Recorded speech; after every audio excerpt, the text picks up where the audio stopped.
So the second part of this is Heroes and Empires. I wanted to take a second look at this game. So I've looked at this crypto game before, and I have a big problem with play-to-earn games. The biggest problem I have with all play-to-earn games in the crypto space is that all of them are based around the idea of here's how you earn money, but none of them are based around the idea of here's an actually fun game, right? This is the segment on my stream that I upload to YouTube later that I use to piss off a whole bunch of investors because they're like, how dare you ever say anything bad about the thing that I threw my money into. Now, I've been playing Heroes and Empires a little bit. I've been figuring out their game, and I think, 100% honest, I think that this game is literally a League of Legends TFT clone, right? 100% of the time. I am certain of that. In the past, when I looked at this, I kept on having the screen stutter like a bastard. Now, that was mostly because I had my monitor in 4K. I tried it on multiple browsers, not Opera. I did try it on Mozilla, I tried it on Chrome, I tried it on Brave. On all of them, I had it stutter when it was in a 4K, screen. But the second I switched to 1080p, it no longer stutters. So, that is user error on my part, but it means that this game is obviously not optimized to be played on a PC. This thing is meant for a phone, right?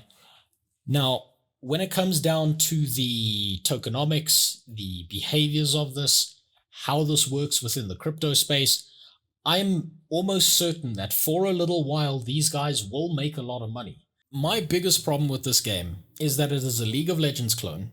It copies TFT. If I unmute this, there is no volume control. And if I put this as loud as it is coming through to me, this is what you hear. My kingdom for a fucking volume slider. What the hell? Now, unlike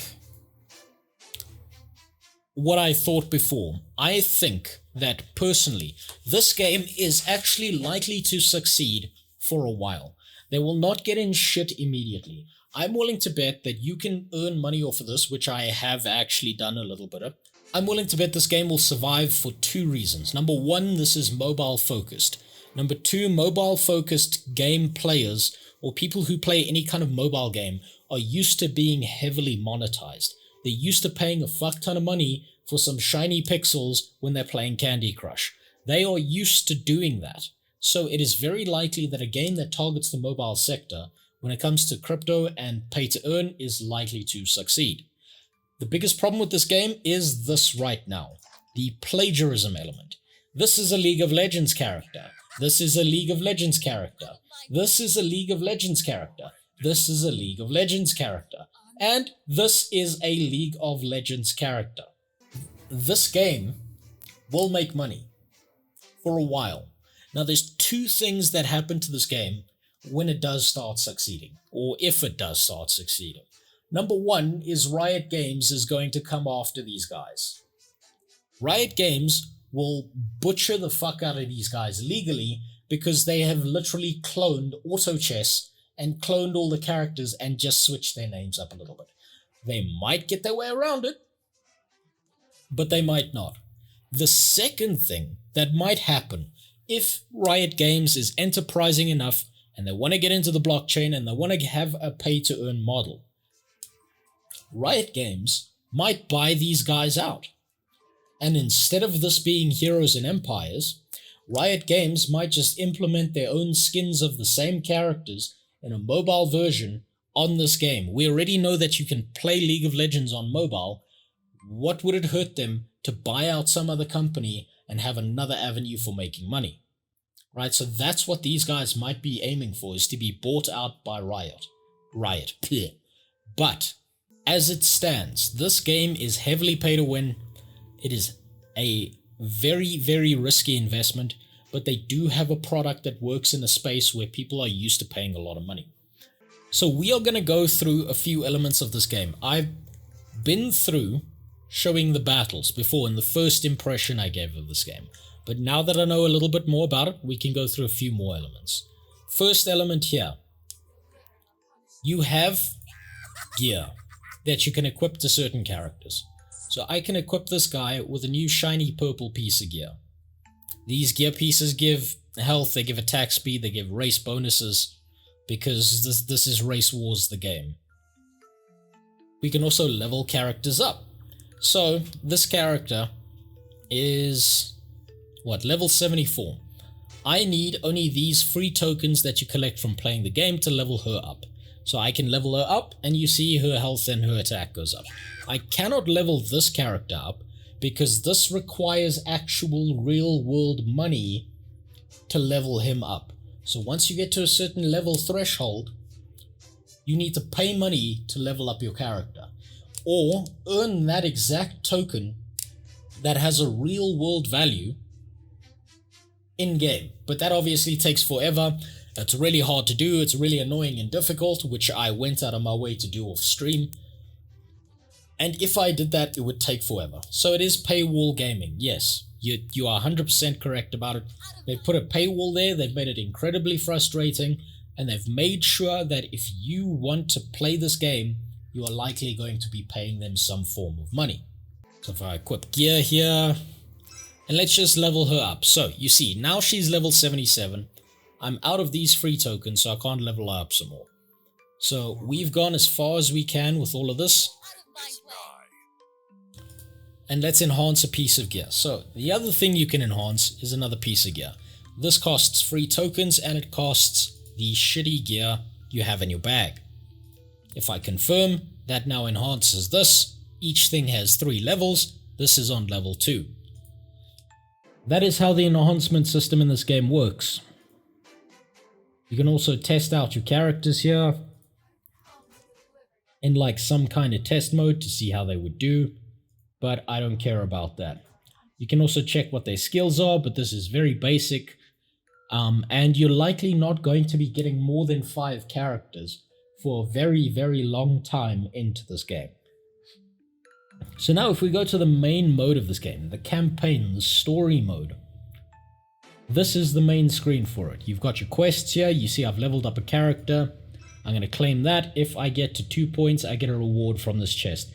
It is not a good reward. It is a reward to make you keep playing, as mobile games tend to be. They're very predatory, but mobile game players, again, are used to this. So if you invest in on this, if someone were to go into the crypto market, find the Heroes and Empires token, understand that this is kind of like a sin stock. This is like if investing in an oil equity. You know it's going to fuck things up. You know it's not good for people. You know that a lot of the systems and mechanics are predatory. But you also know that it's going to make money.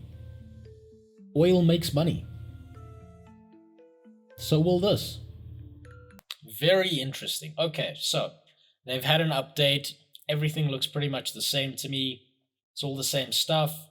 You've got different stuff you can do in the game. Obviously, you can ascend heroes, you can reset them, you can link them all to the same level, blah, blah, blah. All of that's nice and fancy and dandy. But if you go ahead, and here's the brass tacks of it. You want to battle, you want to play the campaign, you fight against 5 other heroes, creatures, monsters, whatever. As you fight through these levels, you'll eventually hit a wall. When you hit that wall, you've got 2 options.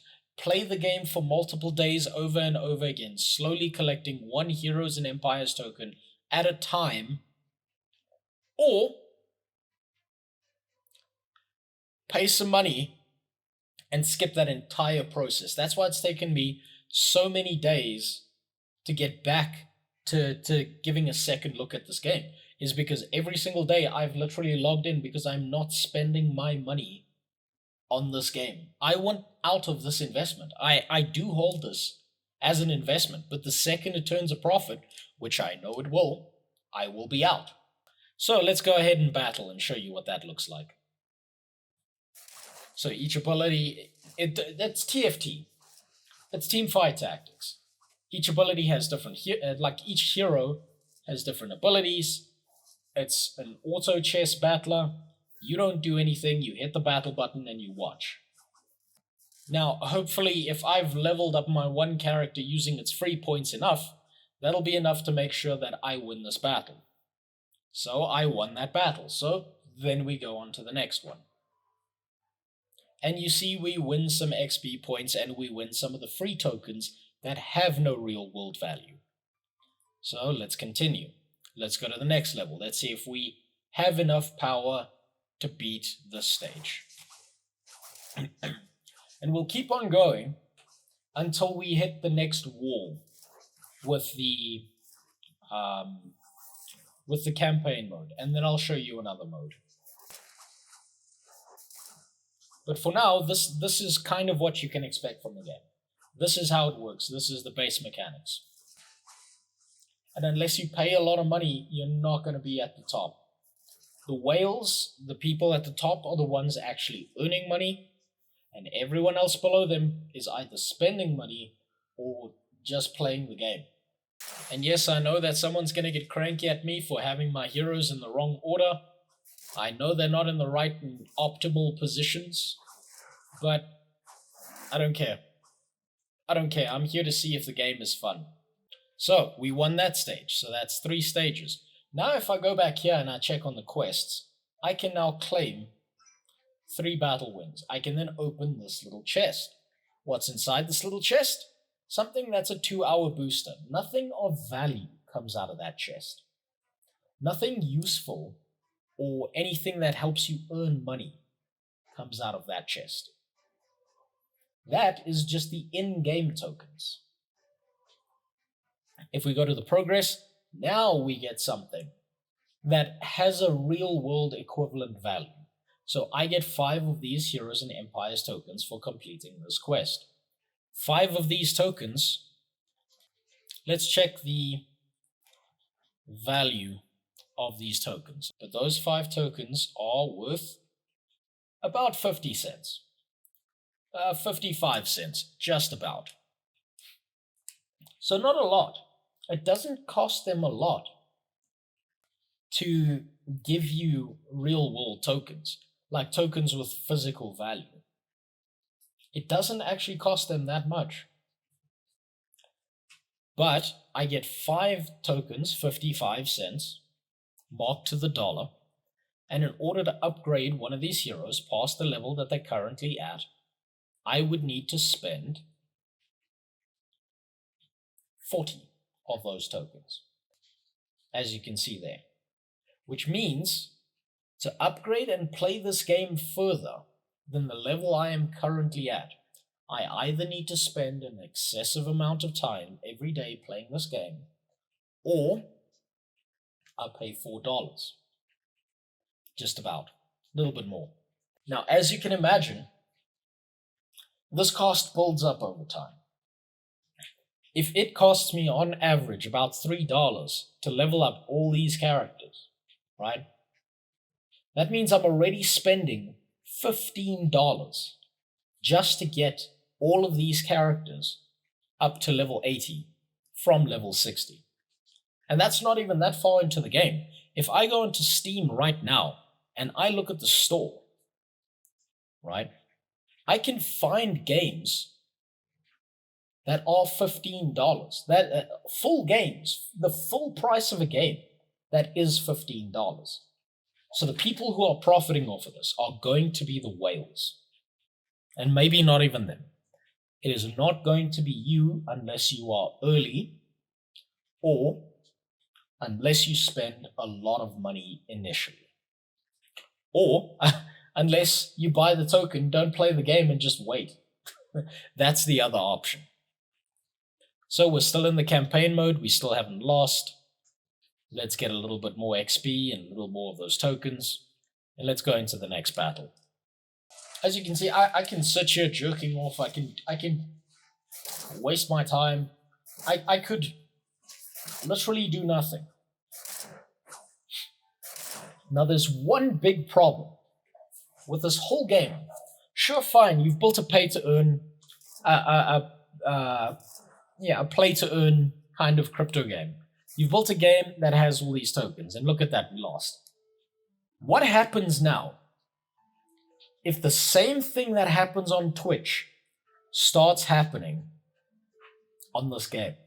And by that I mean, what happens when some third worlder or a whole bunch of people get together and decide they're going to make money off of everyone else by having multiple accounts like that, and you just have a whole screen of these pay-to-earn games that one guy is running off of dirt cheap phones, where they're just clicking through and pressing the same button over and over again and extracting those tokens and then selling them on the market. You could also do this with bots. You could also do this hiding your IP address so that they don't ban you for having multiple accounts. They do this with World of Warcraft, selling gold. Why wouldn't they do this if they could earn money directly? So how the hell are they going to solve this problem? That's what I'm most worried about, because this is already happening with Axie Infinity. There are already farms out there of people playing Axie Infinity and having these walls of phones. If you think it won't happen to this game as it starts to get popular, you're dead wrong. It'll happen. So now that we've lost, we've obviously hit a brick wall. We can't go any further in the campaign. So we have a few other options here. If I look in my bag, these are the things I've earned playing this game over time. I've got a few arena tokens. That means I can go into the arena. That is this little mode here, the Colosseum. I go here, I get to fight against other people, I get to check the battle logs and see who's kicked my ass. So we've got two people who've kicked my ass, this guy and this guy. I want to fight this guy because he's pretty close to my level. But before I do that, let's see if we can upgrade this fucking champion again. No, we can't. We don't have the tokens. So let's just give them a fight and see what happens. So this is kind of like your Clash of Clans, get revenge on the guy that kicked your ass, blah, blah, blah thing. This is to engage the player. So as you can see, it's exactly the same as the campaign, except now I'm fighting against some of the guys' champions instead of random champions that are generated for each stage during the, during the campaign. And look at that, I won. Now I get real world currency for this. I get 20 cents for beating that guy. And when he beat me, he gets 20 cents. That's not a lot. Think about it. It takes you $3 to $4. So at level 60, it takes you $3 to upgrade a hero.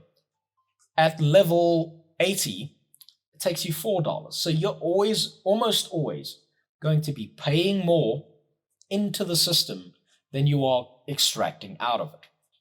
This is my biggest problem with pay-to-earn games currently, is they tell you you can earn something, and theoretically you can. But realistically, it'll be maybe 1% of the player base. Also, I don't know what the fuck this music is. So, now, if I don't want to get revenge on some guy that kicked my ass earlier, and then find another person, I click here and I click the challenge button. Now, I've gotten thrown against this guy with a Chinese name. I think that's Chinese, or yeah, no, those look like Chinese symbols. And 038. So I don't know who this guy is. He doesn't know who I am. I get randomly selected against this guy, and we can pick a fight with him. Now, if I win, he will get a battle log saying I beat him, and he can take revenge on me. Also, if you lose, you get 1 token. If you win, you get 2. So as you can see, I won that round. I got lucky. And I get 2 tokens. So we can go again. And you'll see I have 5 of these arena tickets. And when I run out of arena tickets, then I can no longer fight. So this guy he he has some high level champs with him, and I'm willing to bet he will probably beat me. And I want to show you what it looks like when you lose. So let's go into battle. Let's get our asses kicked. All of his champions have that thing where they jump onto the back line, which means he's probably going to win because I don't have any of those abilities. That's fine.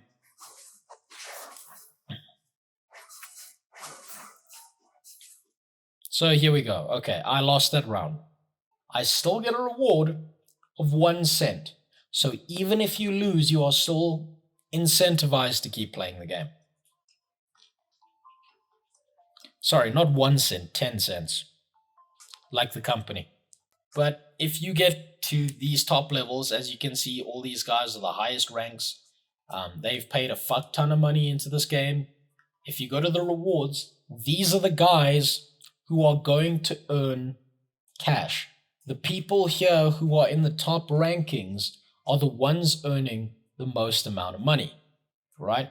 So the season reward for being number 1 is 144,000 Heroes and Empires tokens. Now, I'm lazy, so I'm going to do this off of a calculator just to show you what the number is. Also because, why would I use my brain?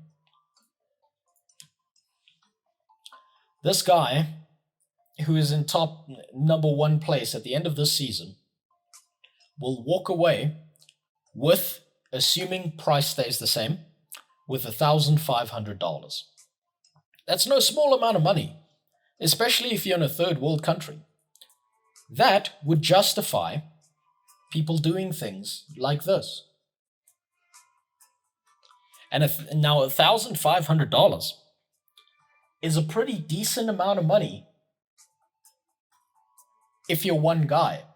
But $1,500 is nothing to a company. So these guys must have a massive profit margin on the other side. And they get daily rewards as well. So if you've got a click farm, if you've got one of these set up for this kind of game, guess what? You're getting all the top rewards.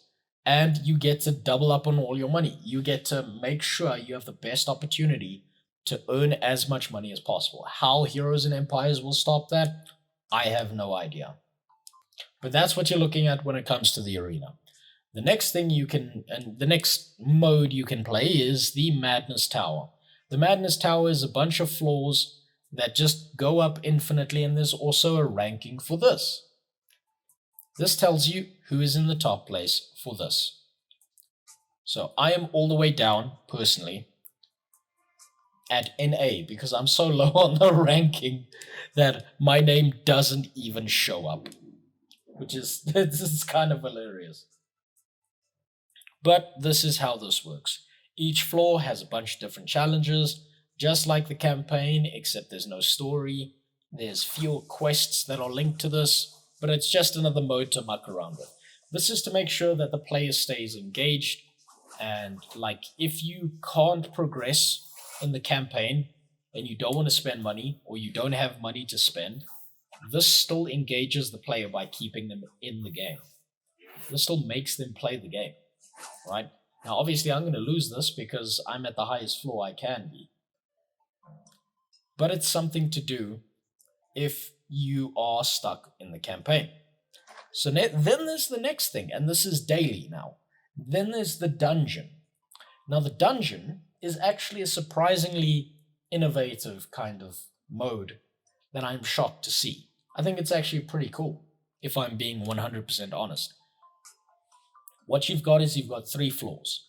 You've got this main character, who is Rip-Off Lulu, and you get 2 choices with each battle, or with each scenario, rather. You get to choose a battle, or you get to choose something else.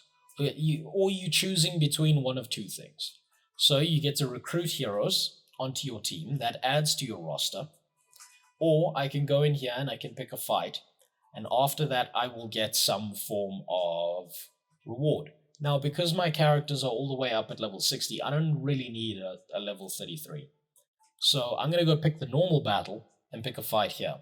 This might be the wrong decision, and it might mean I don't get to the end of the dungeon, but I don't care. This is more for demonstrative purposes than anything else. You see, we got some visual bugs there going on with Dusk. I've forgotten the League of Legends character's name that she's ripped off from. Assassin or Rangers. Okay, so if I choose one of these runes in this mode, it upgrades or gives a special ability to a whole bunch of these ones. Or these heroes, basically. So I like less damage, please. Let's go for a normal battle because I don't want to do a hard one. So a hard battle just gives you higher level characters that you have to fight off against. You know what? Fuck it. Let's go for a hard battle. We've got high enough level heroes that it shouldn't be too much of an issue. So now, because we chose the harder battle, we get an epic rune instead of just a normal rare one. Epic runes are better than rare ones, obviously, and they give better boosts to your abilities.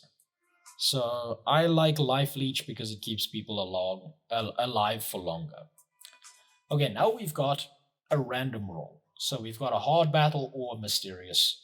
So if we click the mysterious, we get one random roll that gives us something randomly. Sometimes it's the shop, sometimes it's a hard battle, sometimes it's a normal battle, and obviously sometimes it's a rune.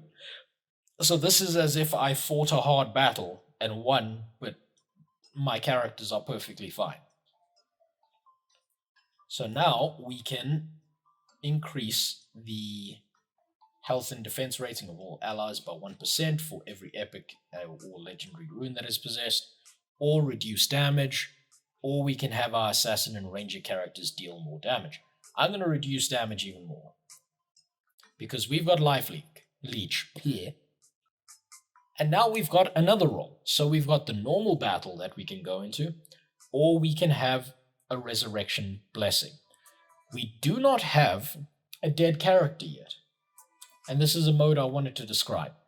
If you lose a character when you're in the dungeon, your run doesn't end. Your run ends when you don't have any more characters to throw into the meat grinder that is the dungeon. So if I click this, we will fully restore the health of our most injured hero. So our discount Mordekaiser, our discount wish.com Mordekaiser is now back at full health. So as you can see, there is actually a game here. They have actually made a game with some engaging elements, right? And they've used the correct amount of predatory mobile standard mechanics to keep players engaged in playing the game. So it's kind of this weird mix of some of this is predatory, some of this is going to lead to a click farm somewhere in Asia, and some of this is actually, it's okay as a mobile game. But the biggest question kind of when it comes to this is, if you look at normal mobile games out there, if you look at auto battler mobile games, why would someone play this game specifically over playing Raid Shadow Legends, which operates in actually a very similar manner, just with way better graphics? And that's where the hook comes in as to why I think they chose the League of Legends style. Because all these characters are somewhat familiar to people. All these characters lean into people's familiarity. And then on top of that, you add the play to earn element, and it just makes it that much more appealing. When someone hears, what? I can earn real world money playing this game? Really? And that'll just get them to jump in almost instantly. But you'll notice all the abilities on all the characters are also very, very similar, if not exact copies of all the characters in League of Legends. And I'm willing to, and obviously that's done on purpose. Not I'm willing to bet that is done on purpose, 100%. Okay, so we made it past the first floor. That means we get a legendary rune. additional 100%, backline heroes, attack ratings, and crit. So we'll want that because our backline heroes do all our damage. And we get a chest. Look at that, we got 40 cents and a 6-hour booster. That means we can go back here and we can open this chest again, get a little bit of an addition. We can claim some stuff here in the quests. We can open this chest, get some weapon improvement stuff, go over here, and we cannot even level her up. But we can enhance her gear a little bit. So let's go ahead and do that. What I also want on this screen is a fast forward button to make this battle happen at least 4 times the speed it currently does. At least for this mode. So we're just going to keep on going until I can't anymore on this mode. Because generally this is the thing that's daily. As you can see, there's a nice little thing up here above the dungeon that says this ends in 23 hours and 20 minutes. So each and every single day, you get 1 dungeon run. Okay, what do we get? We get a reward. So again, we get in-game money. Like, you can exchange these tokens for money. We get 33 cents, a 6-hour XP token, and one of these things.